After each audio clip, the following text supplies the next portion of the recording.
O contrabaixista e compositor Paul McCartney, em 1994, escreveu uma nota que ficou eternizada em sua biografia autorizada feita pelo fotógrafo Barry Miles.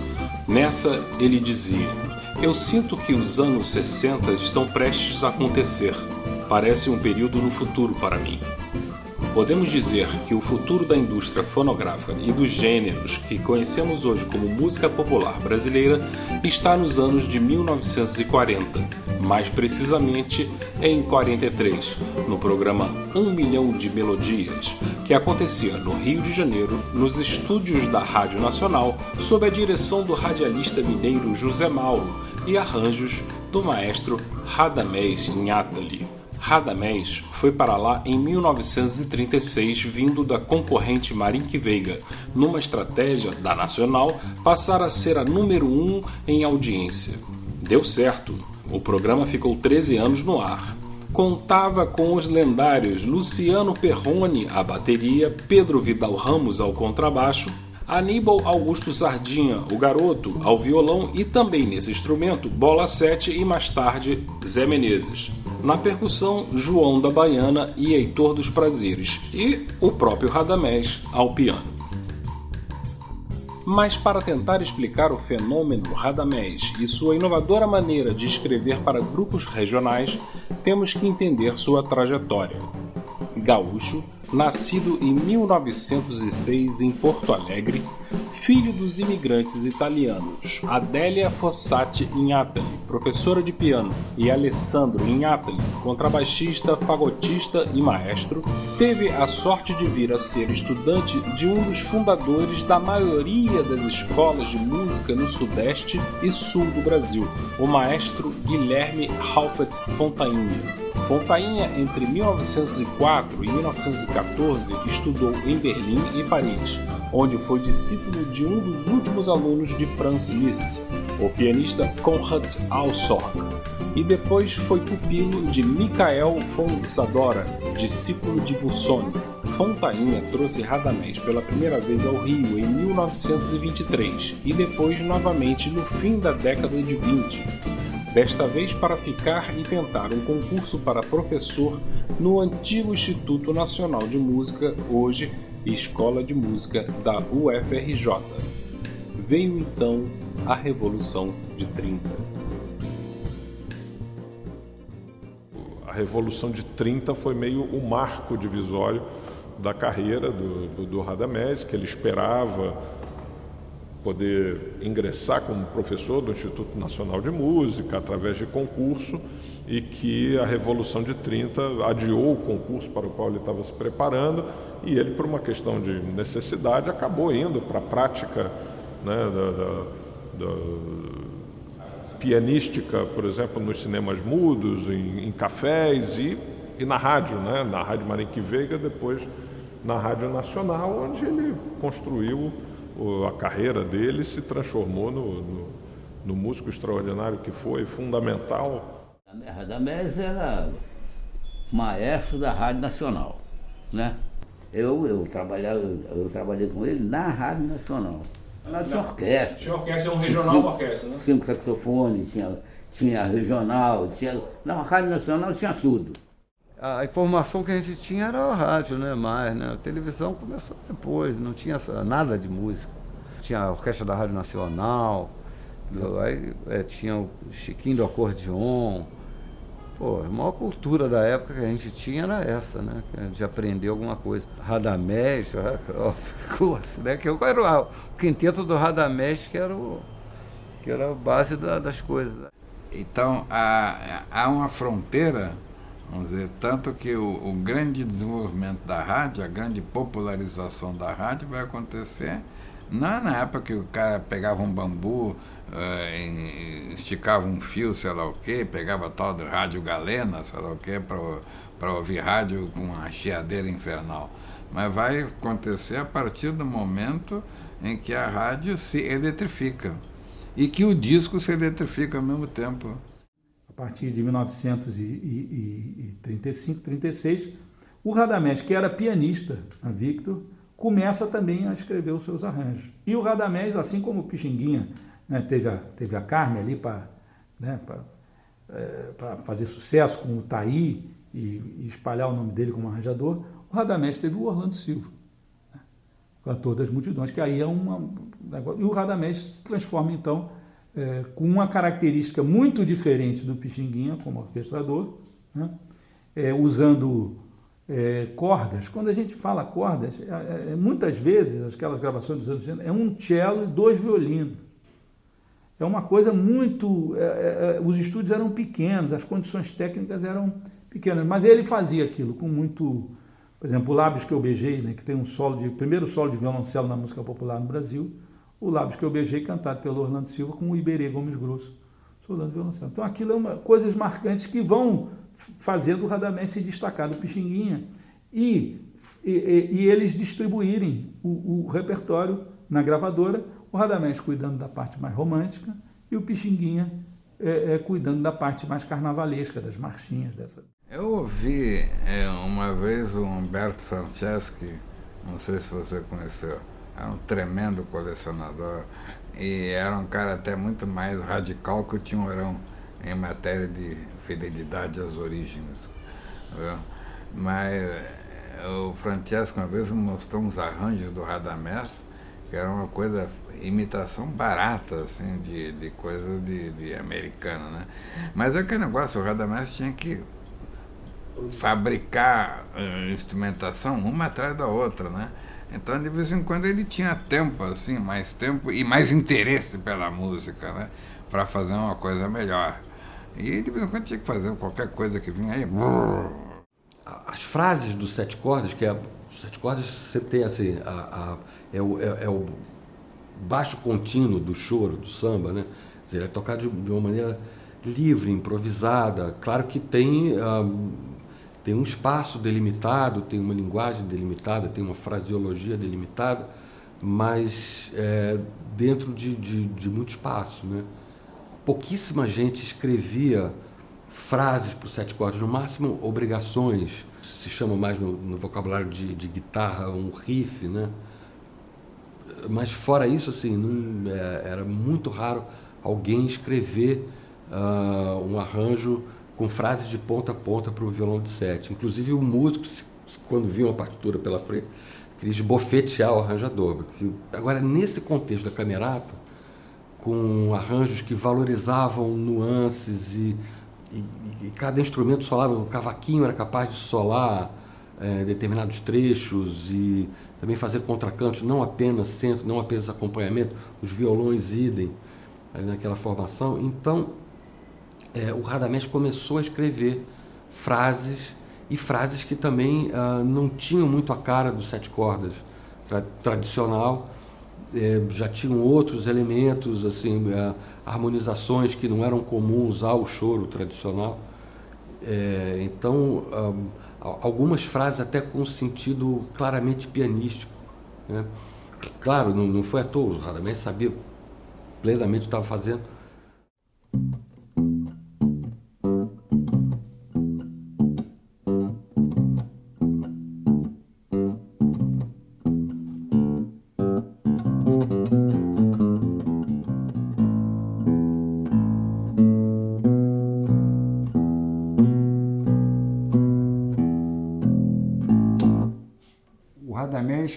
Às vezes fazia a parte inteira do contrabaixo. Tá? Eu tenho exemplos aqui, né? O bate-papo a 3 vozes, ele fez tudo, né? Se você olhar a partitura, é preta de notas, né? A partitura que o Vidal tocou. Eu fiz uma outra modificação que a gente regravou com o novo quinteto, né? Mas tinha muito a coisa da ora cifra, ora a linha escrita, né? Então ele também dava liberdade, né? E o Radamés, ele tinha uma característica de que o que o músico fizesse em cima do que ele escreveu, ele dava a carta branca, ele aprovava, né? Ele dizia assim, poxa, eu escrevi o arranjo, mas quem está tocando é você, o contrabaixo, faça isso.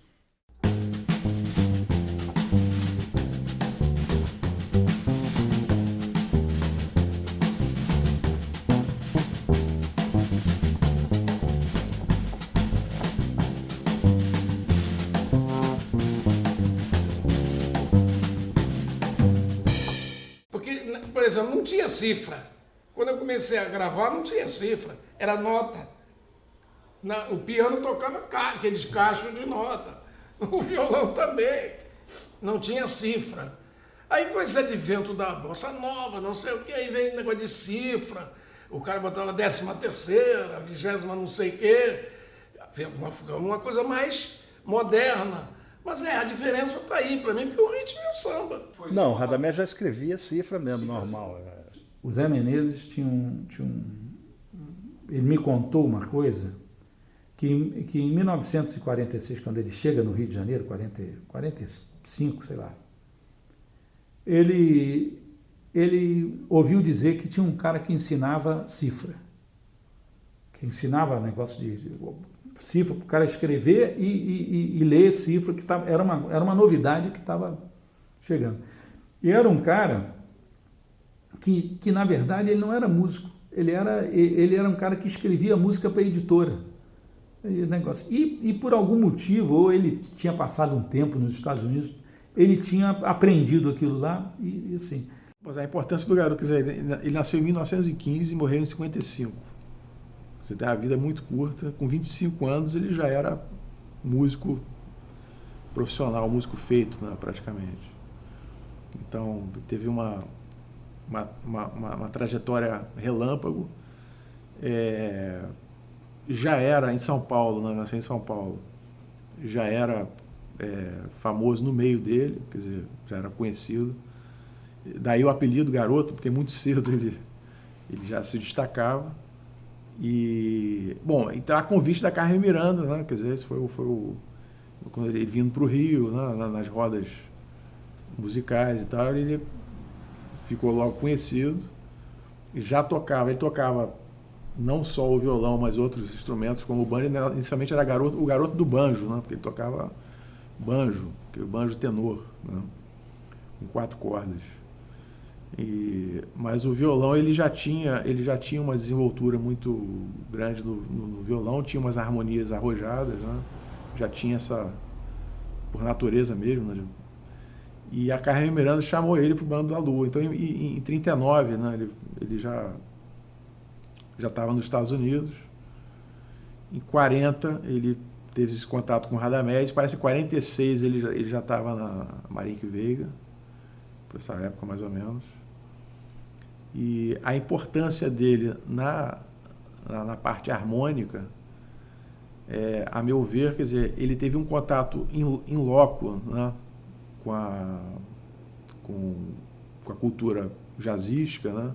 Então, enquanto ele estava lá, muitos daqueles músicos de jazz, né, Thelonious Monk, o Dizzy Gillespie, todos esses iam ver o Bando da Lua, a Carmen Miranda, não pela Carmen Miranda, mas pelo garoto.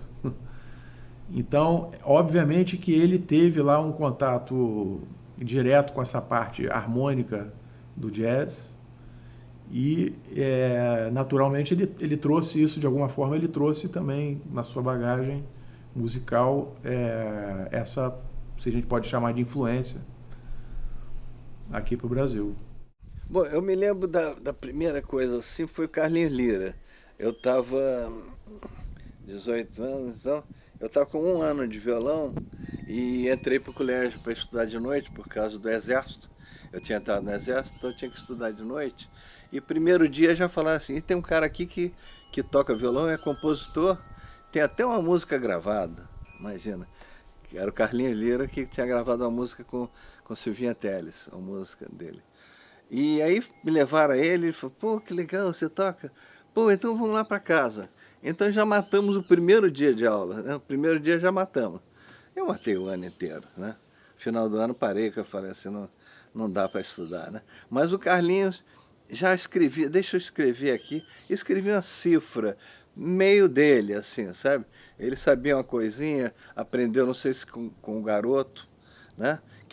Ele ficou amigo do garoto, mas eu me lembro que me falaram de um guitarrista chamado Bandeirante, né? E o Bandeirante morava em Botafogo e falava assim, ele tem um método de acordes. Aí eu peguei um ônibus, sei lá, fui a Botafogo, fui a uma vilazinha e ele vendia o método, né? Eu comprei, então, o método de acordes. Então era primeira, segunda e terceira do tom e passagem. Passagem era a sétima do tom, né? Então era isso nas várias tonalidades. Mas não se falava em cifra ainda. Entende? Falava dó, né? Sol com a sétima. Era o máximo da cifra era isso, né? Passagem, que era a tônica com a sétima, né? Mas ali, puxa, andei por ali tudo. E comecei a fazer minha cifra. Sabe, quando tinha um acorde um pouco diferente, eu falava, é isso com a nota Ré, né? O Dó sétima com a nota Ré, né? Dó sétima e nona. E fui fazendo. Mas aí começa a descobrir uma coisa, um outro músico, não, esse acorde escreve assim. E a gente quando eu fiz o quinteto, que tem Sérgio Barroso, tem Hugo Marota, tem tudo, a gente começa, o Hugo também traz um pouco de cifra, o Sérgio também sabia um pouco assim, e a gente foi unificando uma cifra nossa, né? Até hoje, eu não sei o que é o certo, porque eu escrevo as coisas de uma maneira, aí vem o cara, né, o Andy Summer veio de lá da Inglaterra, né, o guitarrista do The Police, né? E falou, esse acorde de sétima maior aqui que você está falando, é esse aqui? Aí ele escreve uma pirâmidezinha, né? Que é uma maneira de escrever. Eu não sei qual é o certo. A gente começou a pegar as partituras, pedir partitura lá de fora, e onde a gente começou a ver a forma que eles mais usavam. Não vou te falar que é o certo ou errado, não sei, né? Mas é a forma que as orquestras usavam lá. Então isso ali, 57, 58, a gente começou já a ter consciência que existia uma linguagem para facilitar até, né? Em vez de escrever tudo, uma linguagem que facilitava. Eu acredito que em algum momento ali do começo dos anos 40, essa cifra, que foi uma coisa muito, uma simplificação muito, que melhorou muito a vida do cara que escrevia muito, né? Assim, né? O Radamés é que dizia, quando ele ficava apertado de tempo, ele botava uma cifra assim, botava escrevia solo de piano, aí chegava lá na hora ele fazia, só não dava tempo de fazer o arranjo. Mas cifra mesmo, eu comecei a estudar cifra independente, mas tocando mesmo, em gravação, com Wagner Tiso, que nós começamos a tocar junto na época, a gente era novo, e aí fomos trocando informações, né? Eu fui pegando com as coisas assim, ó. O Radamés vai usar contrabaixo também muito cedo. Inclusive tem aquela peça que ele é dedicada ao pai dele, do Radamés, Canção e Dança, né? Contrabaixo e piano, né? Tem uma peça de contrabaixo da juventude do Radamés dedicada ao pai, que é uma coisa que já foi tocada. Eu vi o Sandrino tocando isso. O Vidal, né, que foi um grande amigo meu, e tocamos junto na Sinfônica Nacional, um do lado do outro, né? Uma vez ele foi Spala, depois fui eu, então foi assim uma coisa maravilhosa, né? E outros também, Sérgio Barroso, né? Olha, os baixistas que eu me lembro que eu cruzava em estúdio era o Vidal, que era o mais velho de todos. Vidal tinha uma mania de falar difícil, como é que é? Ele foi aluno do uruguaio Batazini? Batesini. Batesini. A gente se dava muito bem. O Vidal era do conjunto do Radamés, né? Agora, os músicos mais antigos têm muitas histórias com o Vidal, né? Algumas bem engraçadas. Eu não sei, Eu acho que é coisa dos anos 40. Que era Vidal, Chiquinho. Antes do Zé Menezes era o Garoto, não é? Perrone e Radamés. Um exemplo, a gente pode buscar, por exemplo, um exemplo já de uma orquestração de um padrão, como é mais ou menos hoje em dia, né? É a gravação original do Copacabana, com o Dick Farney cantando com as cordas, né? Um arranjo muito bonito, uma harmonia linda, e está lá o contrabaixo. E o contrabaixo é o Vidal, né? Pedro Vidal Ramos, o que era companheiro já do Radamés lá na Nacional, já estava lá. Antes, certamente, já teriam tocado em alguns lugares. E tinha uma coisa, o Luciano Perrone, ele além... O Luciano começa a trabalhar com o Radamés, eles se conhecem em 29 e vão trabalhar de 29 até 1986, quando o Radamés fica doente. É que eles dois se conheceram, o Radamés e o Luciano Perrone, em Poços de Caldas, tocando num cassino. Ele era solista, um baterista solista, porque tem muitos que são, outros não, né? Eu, por exemplo, nunca me preocupei em solar. Eu solava 4 compassos, 8 no máximo, e já estava achando muito. Porque o meu negócio era acompanhar, eu gostava de botar a orquestra do meu jeito.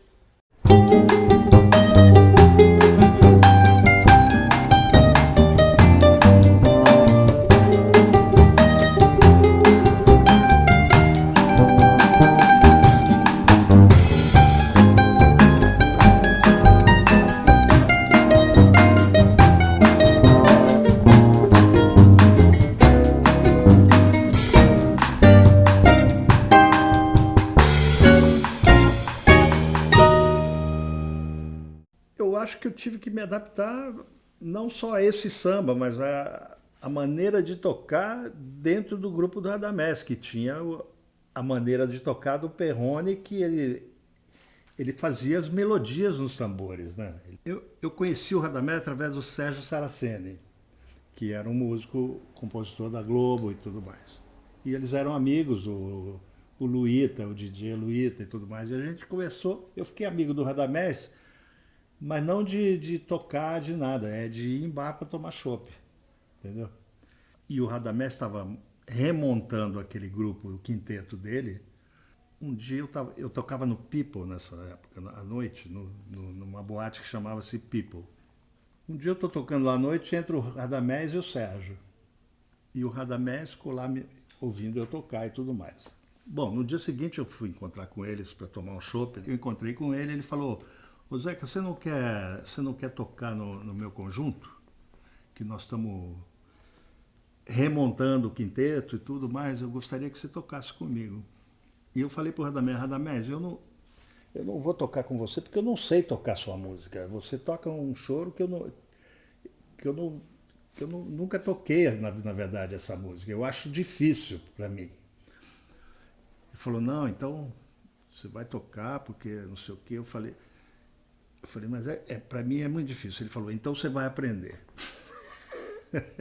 Aí depois disso eu fui obrigado a tocar com ele, né? Eu fui morrendo de medo, porque eu sabia que era difícil. Mas ele e todo mundo foram muito pacientes comigo, porque tiveram a paciência para eu aprender, estudar, ensaiar, repete aqui, repete ali e tal. Foram muito pacientes e eu toquei. Foi um prazer enorme tocar com o Radamés e o grupo original, né? Eu estava fazendo o lugar do Vidal.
a verdade é que quando inaugura a Rádio Nacional em 36, o Radamés já tem esse trio de base, piano, baixo e bateria, né? E vai tocar com tudo, né, que vai ser feito, né, as gravações todas até o final dos anos 50. No final dos anos 50 tem um ponto fora da curva, que é o disco Paulo Moura interpreta Radamés, que é um outro contrabaixista, que era uma coisa, mas é uma coisa um pouco da época, né, aquela época meio já querendo ser meio bossa nova, já tem uma coisa um pouco... O Bituca aí me levou para a escola, para onde ele estudou, que era ali no Meia, na rua Visconde Tocantins, 27, professor Joaquim Nagli.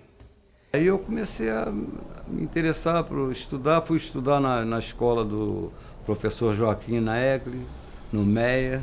Me indicaram o professor Joaquim, que é lá no Meia, na rua Tocantins, lá no Meia. Que foi professor de muita gente, Formiga, Bituca. Edson Machado andou estudando lá também. Mas Darcy Trompete, a opção de músico aí estudou com ele. Mas aí eu comecei a estudar com o Joaquim. Aí eu ia no baile com o Bituca, mas já não ia dançar. Eu já botava uma cadeira e ficava sentado do lado dele, com a orquestra do Permínio Gonçalves, na Associação dos Empregados do Comércio, ali na Rio Branco. Bom, o Bituca, que eu conheci, com quem eu convivi, estudei, né? É o grande Edgar Nunes Roca. É uma referência incontestável na bateria e na percussão do Rio de Janeiro e do Brasil. O Bituca tinha sempre eu admirava muito ele, porque ele tinha uma classe para tocar, cara. Ele tocava assim, cara, parecia que ele viajava nos pratos. Já o Wilson das Neves era aquele escracho, aquele já largava a mão, tudo quanto é jeito saía. Agora o Bituca, ele parecia que ele estava, sabe, costurando as coisas. Era impressionante a maneira dele tocar. Além do livro do Bituca, número 1, era um livro verde e amarelo, que chamava Ritmos Brasileiros e Seus Instrumentos de Percussão. Depois veio o número 2, que é o livro da bateria, né? Método, como é que é? Moderno de bateria, agora me fugiu o nome, a capa laranja e amarela. São o número 1 e 2 da Escola Brasileira de Música. Depois veio bandolim, violão de 7 cordas, cavaquinho, né, do Henrique, do Luiz Otávio Braga e tudo, e acho que muitos outros. Mas aquele samba tradicional é difícil tocar. Você vê que ninguém toca mais aí. Porque é difícil tocar, é difícil. Não é fácil você coordenar.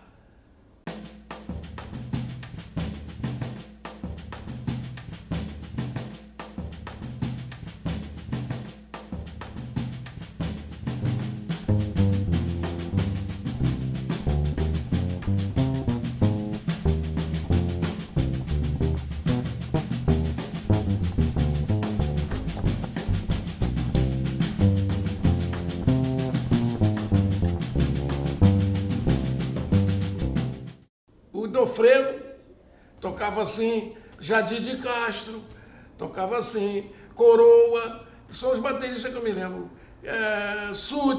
Sutinho, Bituca, lógico, Plínio Araújo, Cremildo, que mais? Mesquita, foram os bateristas que eu via tocar assim, cruzado. Eram vários, todo mundo tocava assim, cada um dando a sua maneira de tocar. Por exemplo, o Dofredo tocava uma e uma, pão. O Bituca tocava uma e duas. Eu aí passei a tocar duas e duas, que eu fui criar a minha, porque o professor Joaquim dizia para mim, ouça todos, veja todos e tire a sua. E essa história do samba cruzado, que foi o Jadir de Castro. Foram 4 caras.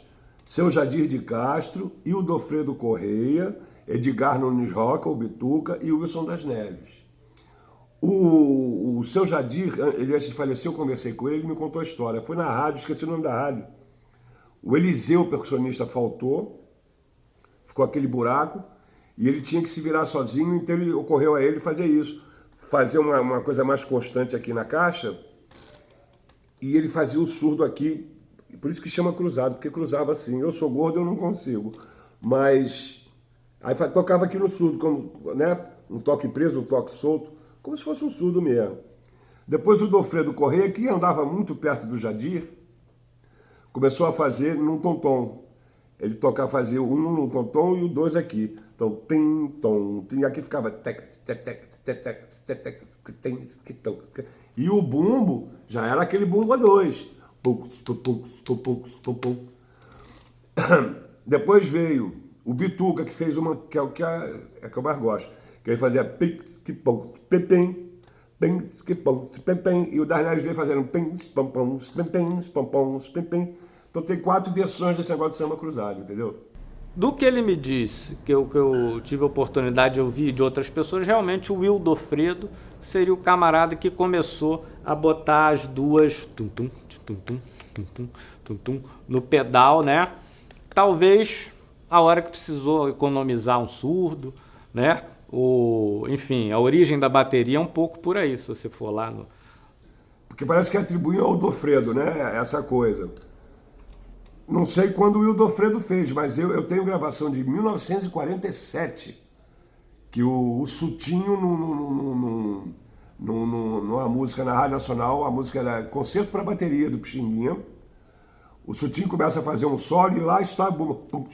Eu acho que eles usavam muito para solo, para sustentar a coisa do solo, porque na condução mesmo não tinha muito isso não, isso eu acho que veio depois.